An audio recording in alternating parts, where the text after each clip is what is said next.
নমস্কার। প্রান্তিক গাইডে সবাইকে শুভেচ্ছা অভিনন্দন। প্রান্তিক গাইডের পক্ষ থেকে আজকের নিবেদন ইংলিশ রিপোর্ট রাইটিং।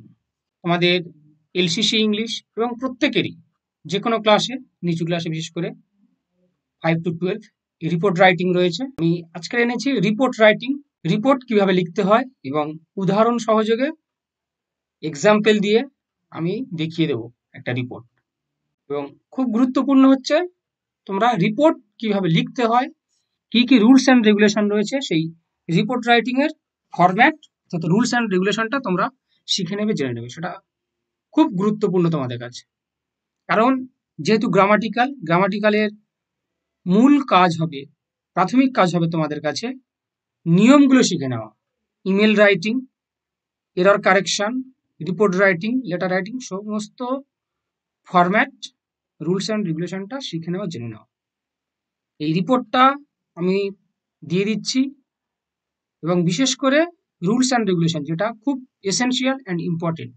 শেষ পর্যন্ত ভিডিওটা খুব মনোযোগ দিয়ে দেখবে, কেউ কিন্তু স্কিপ করবে না, টেনে টেনে দেখবে না, তাহলে কিন্তু অনেক গুরুত্বপূর্ণ কথা মিস করে যাবে। এটা কিন্তু তোমাদের বারবার বলেছি। শেষে আমি দেব চন্দ্রযান 3, যেটা এবছর খুব ইম্পর্টেন্ট। চন্দ্রযান 3 রিপোর্টটা দিয়ে দেবো, এবং অন্য আরো কয়েকটা রিপোর্ট আমি দেবো। বেশ কিছু রিপোর্ট আমি তোমাদেরকে দেবো এক্সাম্পল হিসাবে, সেগুলো তোমরা প্র্যাকটিস করবে, পড়ে যাবে। তোমরা অবশ্যই পড়বে, এবং সর্বোপরি গুরুত্বপূর্ণ হচ্ছে রিপোর্ট রাইটিং এর ফরম্যাটটা, রুলস অ্যান্ড রেগুলেশনটা তোমরা অবশ্যই শিখে নেবে। তাই শেষ পর্যন্ত মনোযোগ দিয়ে ভিডিওটা দেখো, ফলো করো। দেখো, রিপোর্ট রাইটিং এর ফরম্যাটটা আমি দেখাচ্ছি। দেখো, প্রথমে কি না, প্রথমে বিষয় উপযোগী হেডলাইন বা টাইটেল দিতে হবে। একটা হেডলাইন, নিজেকে ভাবতে হবে একজন সাংবাদিক, সেই সাংবাদিক হিসাবে তুমি রিপোর্টটা অর্থাৎ সংবাদটা পরিবেশন করবে।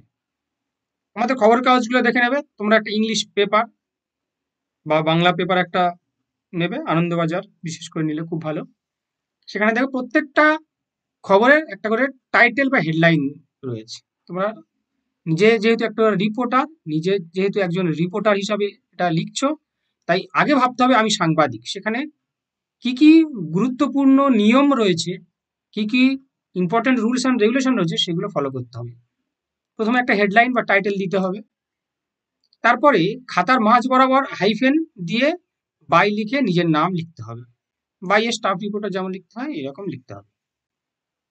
তারপরে প্রথমে জায়গার নাম অর্থাৎ যে স্থানের ঘটনা, যেমন আমি দেবো চন্দ্রযান 3, তাহলে যেখান থেকে চন্দ্রযান 3টা উৎক্ষেপণ হয়েছিল সেই জায়গার নাম দিতে হবে, তারিখ দিতে হবে।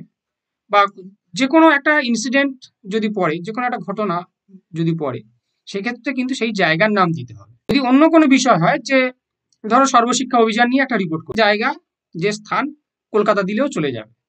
কিন্তু কোনো যদি একটা ঘটনা, যদি করমণ্ডল এক্সপ্রেসের যেমন দুর্ঘটনা ঘটেছে, তাহলে সেই সেই স্থানের নামটা দিতে হবে।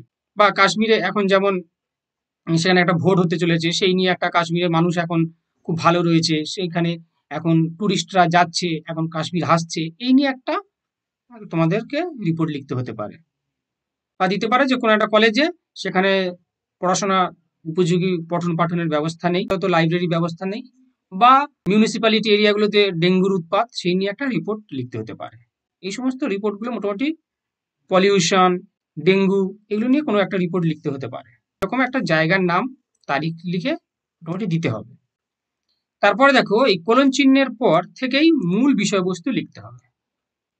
এগুলো লেখার পরে কোলন দেবে, তারপরে মূল বিষয়বস্তুগুলো লিখতে হবে। অর্থাৎ যে সাবজেক্ট কন্টেন্ট সেটা লিখতে হবে। মূল বিষয়বস্তুর মধ্যে স্থান, তারিখ, সময় এবং অন্যান্য সকল বিষয়বস্তু উল্লেখ করতে হবে।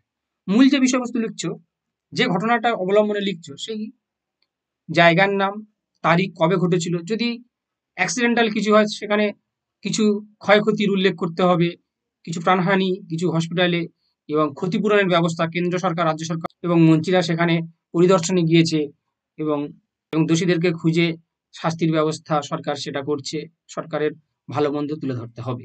এরকম ভাবে মোটামুটি রিপোর্টটা সাজাতে হবে। এবার আমি দেবো, দেখো চন্দ্রযান 3 রিপোর্টটা। চন্দ্রযান 3টা খুব ইম্পর্টেন্ট এবছর। এই চন্দ্রযান 3 রিপোর্টটা তোমরা দেখে নাও। এখানে একটা হেডলাইন করা হয়েছে, কি এটা মাঝখান ধরে করবে, হিস্টোরিক্যাল মিশন চন্দ্রযান 3। তোমরা অন্যভাবেও এটাকে হেডলাইন করতে পারো, টাইটেল দিতে পারো। বাই স্পেশাল করেসপন্ডেন্ট, নিজের নাম দিতে হবে। এবারে দেখো, শ্রী হরিকটা অন্ধ্রপ্রদেশ আগস্ট 24, 2023। এবার এখানে দিতে হবে স্পেশাল করেসপন্ডেন্ট বা স্টাফ রিপোর্টার, এগুলো সব দিতে হবে। এবারে দেখো লেখা রয়েছে কি এর বিষয়বস্তুটা, এবারে বিষয়বস্তুটা দেখে নাও, দেখে নিয়ে তোমরা এটা খাতায় লিখে নেবে, খাতায় অবশ্যই লিখে নেবে, স্ক্রিনশট করে নেবে, নিয়ে খাতায় লিখে নেবে। আমি পড়ছি না, আমি অনেকগুলো দেবো তো সেই জন্য আর পড়ছি না, এটা মোটামুটি খাতায় লিখে নেবে। চন্দ্রযান 2টা প্রথমে ফেল হয়েছিল, তারপর 3টা ইসরো, মোটামুটি এটা লিখে নাও, খাতায় লিখে নেবে।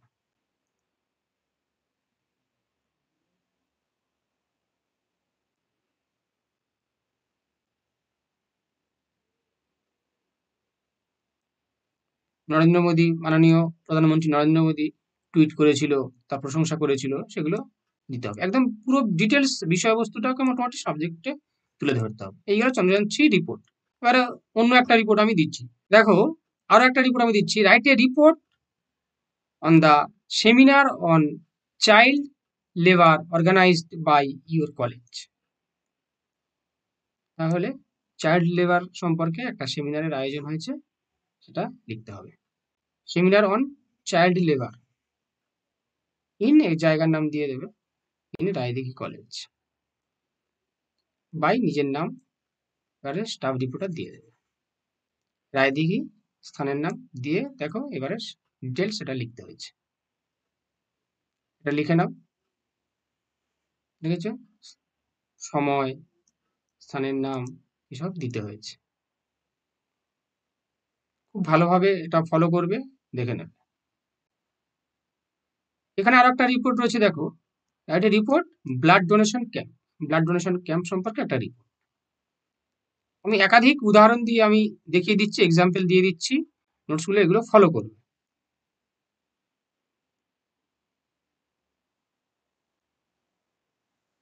আর চ্যানেলে নতুন যারা অবশ্যই সাবস্ক্রাইব করে রাখো, প্রান্তিক গাইডের সঙ্গে থাকলে অনেক কিছু হেল্প পেয়ে যাবে। খাতায় লিখে নাও, আমি চন্দ্রযান 3 দিলাম, ব্লাড ডোনেশন ক্যাম্প আমি একাধিক দিয়ে দিলাম, হয়ে গেল। তাহলে আমি রিপোর্ট দিয়ে দিলাম, সমস্ত কিছু তোমরা ধীরে ধীরে দেখো, সমস্ত কিছু পেয়ে যাবে। আর অবশ্যই তোমাদের বলার যেটা, ডিসক্রিপশন বক্স ফলো করবে, ডিসক্রিপশন বক্স ফলো করবে, সবকিছু পেয়ে যাবে।